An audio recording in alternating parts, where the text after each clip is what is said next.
بسم اللہ الرحمن الرحیم. محترم ناظرین السلام علیکم. آپ تمام کا استقبال ہے پروگرام تفسیر آف ماہ رمضان ڈیلی دعاز وتھ سسٹر تفسیر رضوی میں. چونکہ ہم جانتے ہیں آج 6 ماہ رمضان ہے، آئیے بڑھتے ہیں آج کی دعا کی تلاوت کی طرف. بسم اللہ الرحمن الرحیم.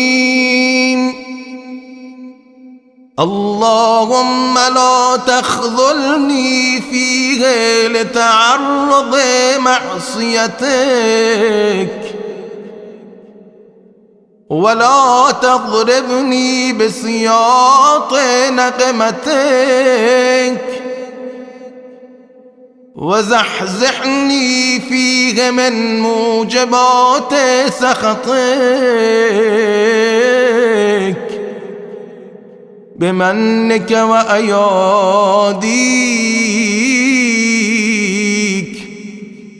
يا منتهى رغبة الراغبين.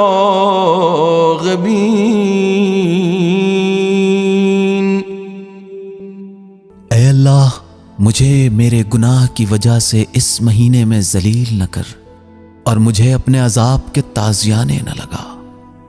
مجھے اپنے لطف و کرم کے صدقے میں اپنے غصے کا سبب بننے والی چیزوں سے دور رکھ. اے کمال اور بلندی کا شوق رکھنے والوں کی آخری منزل. سسٹر السلام علیکم. علیکم السلام ورحمۃ اللہ وبرکاتہ.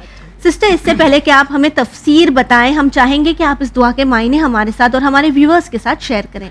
اعوذ باللہ من الشیطان الرجیم. بسم اللہ الرحمن الرحیم. وبہ نستعین وہو خیر ناصر و معین.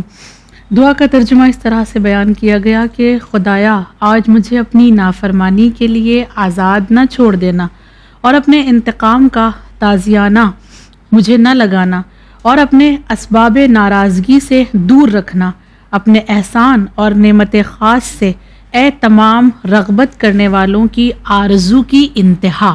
جی کتنی خوبصورتی سے اللہ کی ہر ایک دعا میں تعریف کی جا رہی ہے. ایبسلیوٹلی. پہلے کچھ مانگا اور مانگنے کے بعد آخر میں اے رغبتوں کو بڑھانے والے، اے آرزوؤں کو پورا کرنے والے، اے رحم کرنے والے. اللہ کی کس طرح سے تعریفیں کرتا ہے بندہ، اور تعریف کا اجر بہرحال خدا دیتا ہے.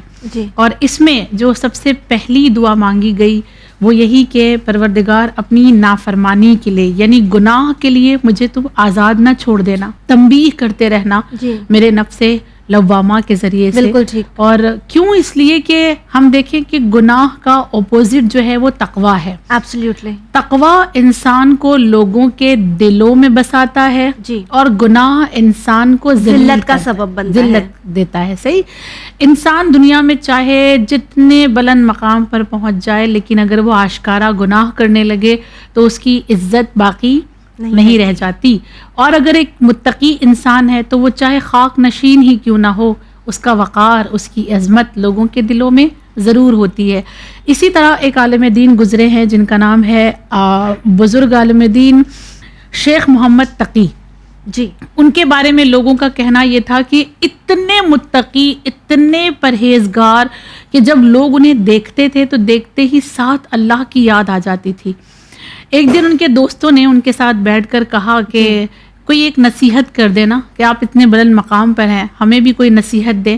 تو انہوں نے اپنے تمام عزیزوں کو بلایا، قریب بٹھایا اور بٹھا کر کہا کہ صرف یہ یاد رکھنا کہ ہمارا اور آپ کا ایک خدا ہے جی جو ایک لمحے کے لیے بھی ہم سے غافل نہیں ہے، ہر وقت وہ ہمیں دیکھ رہا ہے. بس اتنا یاد رکھنا، تم مقام عالی تک پہنچ جاؤ گے. بالکل ٹھیک. گناہوں سے دور ہو جاؤ گے. بے شک جب انسان کو اس بات کا یقین ہو جائے گا کہ نہیں، کوئی دیکھے نہ دیکھے میرا رب مجھے دیکھ رہا ہے، انسان خود بخود گناہوں سے پرہیز کرے گا اور اس کو تقوی کی جو منزلیں ہیں وہ طے کرنے میں آسانیاں فراہم ہوں گی. جی جی بالکل ٹھیک. سسٹر تو پھر یہ سمجھنا آج ہمارے لیے کیوں ضروری ہے کہ وہ گناہ جو ذلت کا سبب بنتے ہیں دنیا میں بھی آخرت میں بھی، اس سے ہم اللہ سے کس طرح یہ کہیں کہ اے اللہ ہمیں اس گناہ سے دور رکھ. تاکہ کافی بار یہ ہوتا ہے نا سسٹر، ہم گناہ کرتے جا رہے ہوتے ہیں لیکن ہم اس چیز کو گناہ تو سمجھتے ہی نہیں ہیں. بے شک. اسی لیے دیکھیں روایات میں جملے ہیں، خود امیر المؤمنین کا یہ جملہ ہے کہ گناہوں میں سب سے بڑا گناہ یہ ہے کہ چھوٹے گناہ کو گناہ نہ سمجھنا، بالکل اس سے بڑا کوئی گناہ ہی نہیں ہے. اور یہی وجہ ہے کہ روایات کے جملے ہیں کہ اللہ غفور الرحیم ہونے کے باوجود بھی کچھ گناہ ایسے ہیں جسے معاف نہیں کرے گا، جی. عذاب دے دے گا. جیسے کہ جیسے مثال کے طور پر جب نبی سے پوچھا گیا یا نبی اللہ آپ مجھے بتائیں کہ سب سے بڑا دنیا میں گناہ کون سا ہے، نبی نے فرمایا سب سے پہلا گناہ جو سب سے بڑا ہے وہ شرک ہے. پوچھنے والے نے سوال کیا کہ یا نبی اللہ پھر یہ بتائیں کہ شرک کے بعد دوسرے نمبر کا سب سے بڑا گناہ کون سا ہے، تو نبی نے فرمایا عورت پر ظلم کرنا. اللہ غفور الرحیم ہونے کے باوجود بھی شرک جیسے گناہ کو معاف نہیں کرے گا. اگر کوئی عورت پر ظلم کرتا ہے، کیوں؟ اس لیے کہ المرأۃ ریحانہ، اللہ نے عورت کو پھول کی مانند بنایا ہے، اسے پھول کی طرح رکھنا چاہیے. وہ تمہارے ظلم کو سہنے کے لیے نہیں بنائی گئی ہے. اگر تم نے اس پر ظلم کیا ہے اللہ اسے کبھی بھی معاف نہیں کرے گا. اور مزے کی بات یہ ہے کہ بعض اوقات انسان گناہ نہیں کرتا پھر بھی اس پر عذاب ہوتا ہے. مثلا ایک روایت ہے اللہ نے حضرت شعیب کے جانب وحی کی کہ اے میرے نبی ہم تمہاری قوم میں 1,00,000 افراد پر عذاب ڈالنے والے ہیں، اوکے، جن میں سے 40,000 ایسے ہوں گے جو گنہگار ہیں اور 60,000 ایسے ہیں جو گنہگار نہیں ہیں. جی. حضرت شعیب نے اللہ سے سوال کیا پروردگار جو گنہگار نہیں ہیں ان پر عذاب کیوں نازل کرے گا؟ رب نے آواز دی شعیب اس لیے کیونکہ وہ گناہ پر غمگین نہیں ہوتے. جب کوئی دوسرا گناہ کرتا ہے اس پر وہ نہیں انل منکر نہیں کرتے، ان کو وہ تنبیہ نہیں کرتے، روکتے نہیں ہیں. ان کے گناہ کو دیکھ کر ان کے دل پر اثر نہیں ہوتا، وہ غم میں نہیں آتے گناہوں کو دیکھ کر. اس وجہ سے گناہوں کی خاموشی بھی اللہ کو برداشت نہیں ہے، لہذا خدا کہہ رہا ہے میں ان پر بھی نازل کروں گا عذاب اپنا جب گناہ گاروں پر نازل کروں گا. جی بالکل ٹھیک سسٹر. یعنی ہم یہ کہہ سکتے ہیں کہ ہمارے ناظرین کے لیے اس بار بھی اس دعا میں ایک بہت ہی اہم پیغام چھپا ہوا ہے.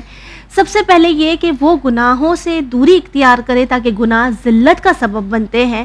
اور دوسرا جب ہم کسی کو گناہ کرتے دیکھتے ہیں یا کسی کو ظلم کرتے دیکھتے ہیں اور جب ہم چپ ہو جاتے ہیں، ہم یہ سوچتے ہیں کہ ارے اس چیز سے ہمارا کیا لینا دینا، اگر میں کسی کو ٹوک دوں کہہ دوں کہ تم غلط کر رہے ہو تو وہ برا مان جائے گا اور آپ سوچ رہے ہیں کہ آپ اس طرح بچ جائیں گے، تو ایسا نہیں ہے. پروردگار عالم کی بارگاہ میں آپ سے بھی سوال کیا جائے گا، آپ پر بھی اس چیز کا عذاب ضرور ہوگا. اسی لیے اس بات کو یاد رکھیں کہ ظلم کرنا گناہ ہے، ظلم سہنا بھی گناہ ہے، لیکن ظلم ہوتے ہوئے دیکھ کر چپ رہنا بھی گناہ ہے. ماہ رمضان کے اس مبارک مہینے میں کوشش کرے کہ اگر ہمارے آس پاس ہمارے گھر میں کسی کے ساتھ کسی بھی طرح کی زیادتی ہو رہی ہے تو ہم اس پر آواز اٹھائیں، پیار محبت سے اٹھائیں. ہر چیز کے لیے لڑنے جھگڑنے کی ضرورت نہیں ہوتی. انشاءاللہ آپ سے کل ملاقات ہوگی. شکریہ.